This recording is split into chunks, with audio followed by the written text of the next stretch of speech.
Good morning, everybody. Hey, I'm excited about this morning's warm-up for a couple reasons. But before we get started, first off, I just want to say thanks for listening. Number two, support your local businesses.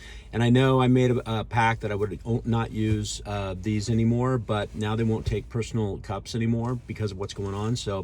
But I make sure I stop by the local coffee shop there and give them encouragement, you guys, and give them a good tip. Tip big, right? Help out as much as you can.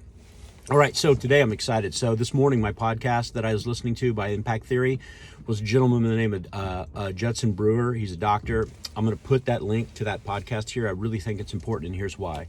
I got asked the other day from somebody in our network that just said, hey, you know what? Can you address what's going on right now, some of the things that's being posted out there to social media? So I want to talk about something that's more insidious than COVID-19 and something that happens on a regular basis, and it's a disease. And we can look at it as a disease, but it also can be positive, and it's what's called social contagion. And I'm going to use the example of the toilet paper issue right now because this is a great example of that. But let me just explain this to you real quickly, just in terms of the brain and how the brain works. And this is simple understanding, right? So we have this primal brain. It's our fear factor. It's if I'm doing something and all of a sudden something threatens me, right, and I react. I remember, my fear brain remembers that threat and says, next time this happens, remember this. When you walk by this one house, this is where that vicious dog is that came out. And so now my brain's always looking for that, right? And I'm scanning the world for that potential threat to me. That's my fear brain.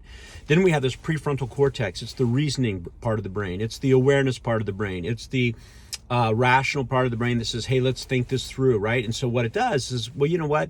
You haven't seen that dog for like 6 months, so possibly the dog's not there anymore. So can we now maybe say, oh, check that off the list, right? I'm not going to be fearful of that anymore. And so it balances out that fear brain.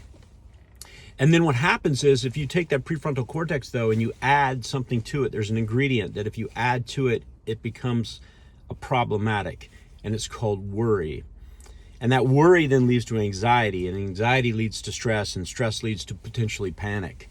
And so let me give an example of this. And what happens is every single one of us has a social responsibility.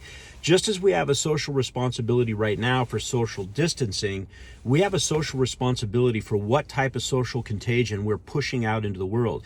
Because the challenge is this: social contagion can happen not when we're person to person. It can happen over the internet, right?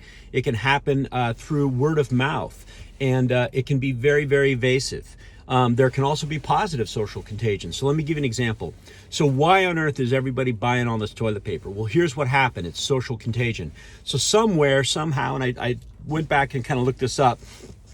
At some point in time, there was something that went out that talked about stocking up because if we got quarantined, right?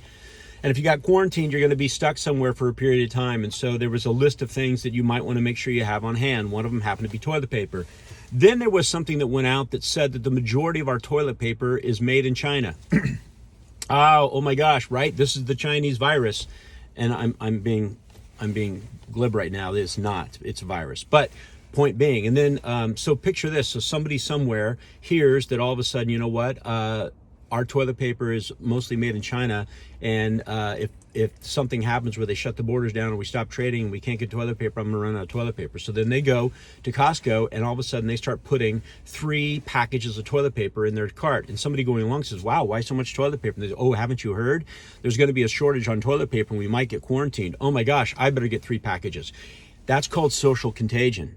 And then all of a sudden what happens is now people go to the grocery store and they see, oh my gosh, there's less and less, I can't get toilet paper. So what are they doing? They're taking images of it, photos of it, and they're saying there's a shortage on toilet paper, there's a run on toilet paper, right? And then everybody goes, I got to go get toilet paper. I found myself doing this, right? I'm searching around, even posted on it the other day, I'm trying to find toilet paper. We're all part of this. And so what I want you to think about is simply this, is what type of social contagion are you creating today? In fact, I had to go back yesterday and delete a post that I put up there because it was not factual and it was creating negative social contagion. And so my point to all of you is this, is we all have a social responsibility. When you're using your social media and you're pushing things out there to that world, what type of social contagion are you creating, right? And here's a real simple test for you. Is it factual? Is it factual? Is it helpful? And is it kind? Those are really, really 3 great filters to run through what you're about ready to post. And I can think about this in my own mind about the people today that create positive social contagion. Tona Ritzine, she's great. Gretchen Adams, Bill Hart, Simon Sinek, right? There's all kinds of people out there today that are creating positive social contagion in the world of social media, because what they're doing is they're helping people. Because here's what I will tell you. The other day I said, be a leader. You can't lead using fear and panic. It's a very short-term mentality for leading. If you want to lead, lift people up. If you want to lead, provide solutions, be factual. All right? And I want you really to be aware. Be aware in the moment before you post something out, and ask yourself, is this a positive social contagion or a negative social contagion? And if you're doing that negative social contagion, I got to tell you, I'm going to hide you, because it doesn't benefit anybody, right? It doesn't benefit. And can we all be clear? We all have confirmation biases. And the challenge is this, is that if you're pulling information from a news source, right, one of the big news networks, you guys, they are living off of your social bias, right, or your confirmation bias. And a lot of that stuff that goes out there on those social networks is not factual or not true, and it's related to your confirmation bias, which is why it resonates with you and why you want to push it out there. So just check your facts. Right? Or ask yourself, is there something resourceful I can push out today? Is there something useful that I can push out today? Is there somebody I can help today? And that's what we're talking about. It's those types of things. You guys spread positive social contagion. All right? And I'll put the link to the podcast here. Hey guys, have a great day today. Thanks for listening.